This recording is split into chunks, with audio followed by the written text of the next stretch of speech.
ওম নমো ভগবতে বাসুদেবায়। নমস্কার বন্ধুরা, আজ ইংরাজি 21শে জুলাই, বাংলার চৌঠা শ্রাবণ, সোমবার। আজ শ্রাবণ মাসে কৃষ্ণপক্ষের শ্রী শ্রী কামিকা একাদশী ব্রতের শুভ দিন।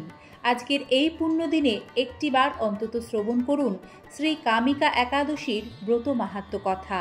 আজকের এই পর্বে কামিকা একাদশী ব্রত মাহাত্ম্য পাঠ করার শেষে আমরা 2025 সালে শ্রী কামিকা একাদশীর পারণের পূর্ণাঙ্গ সময়সূচিটিও আপনাদের লিখিত প্রদান করব।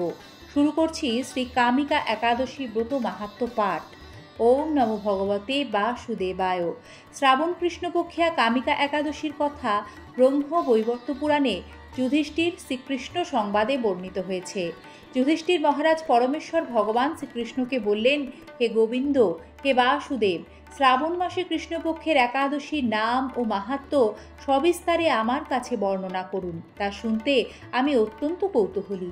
প্রত্যুত্তরে ভক্তবৎসল ভগবান শ্রীকৃষ্ণ বললেন, হে রাজন, পূর্বে দেবর্ষি নারদ প্রজাপতি ব্রহ্মাকে এই প্রশ্ন করলে তিনি যে উত্তর প্রদান করেছিলেন, আমি এখন সে কথাই বলছি। আপনি মনোযোগ দিয়ে তা শ্রবণ করুন। এক সময় ব্রহ্মার কাছে ভক্তশ্রেষ্ঠ নারদ জিজ্ঞাসা করলেন, হে ভগবান, শ্রাবণ মাসে কৃষ্ণপক্ষিয়া একাদশীর নাম কি? এর আরাধ্য দেবতা কে? এ ব্রতের বিধি বা কীরকম এবং এ ব্রতের ফলে কি পুণ্য লাভ হয় তা সবিশেষ জানতে ইচ্ছা করি। আপনি কৃপা করে আমাকে তা জানালে আমার জীবন ধন্য হবে। শ্রী নারদের কথা শুনে ব্রহ্মা অত্যন্ত সন্তুষ্ট হলেন। তিনি বললেন, হে বৎস, জগজ্জীবের মঙ্গলের জন্য আমি তোমার প্রশ্নের যথাযথ উত্তর দিচ্ছি, তুমি তা শ্রবণ করো। শ্রাবণ মাসে কৃষ্ণপক্ষিয়া একাদশী কামিকা নামে জগতে প্রসিদ্ধা। এই একাদশীর মাহাত্ম্য শ্রবণে বাজপেয় যজ্ঞের ফল লাভ হয়। ভগবান শ্রীহরির পূজা অর্চনা অপরিমিত পূর্ণ ফল প্রদান করে।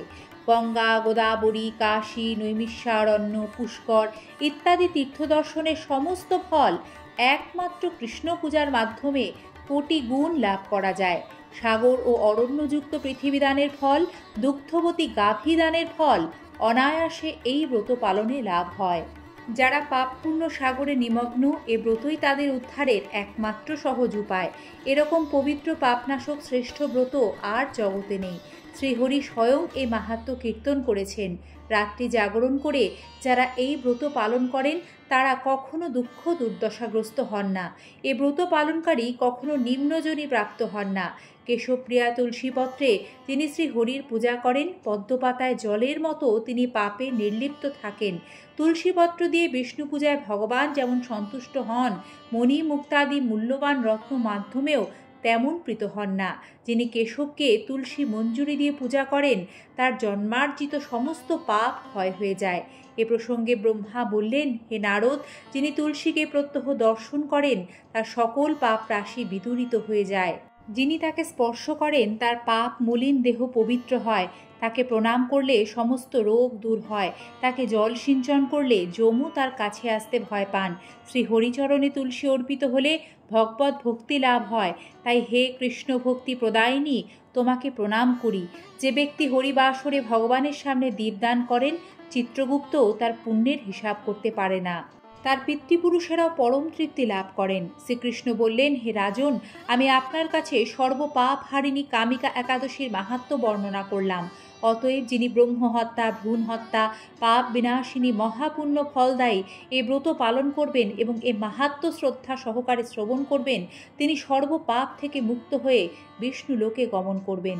হে কৃষ্ণ করুণা সিন্ধু দীন ও বন্ধু জগৎপথে গোপেশ গোপিকা কান্ত রাধাকান্ত নমস্তুতে। হরে কৃষ্ণ কৃষ্ণ কৃষ্ণ হরে হরে, হরে রাম রাম রাম হরে হরে। জয় শ্রীকৃষ্ণ, রাধে রাধে, হরি বল। কামিকা একাদশী কৃষ্ণ প্রীতীয় শুভেচ্ছা জানিয়ে আজকের এই পর্বটি এখানেই শেষ করছি। সকলকে ধন্যবাদ জানাই কামিকা একাদশী ব্রত কথাটি সম্পূর্ণ শ্রবণ করার জন্য। কৃষ্ণ কৃপায় সকলের মঙ্গল হোক। একাদশী ব্রত নিজেও পালন করুন, অপরকেও উৎসাহ প্রদান করুন এবং এই ধরনের সনাতনী বার্তা নিয়মিত দেখতে আমাদের সাথে থাকার অনুরোধ জানালাম। সকলে ভালো থাকবেন।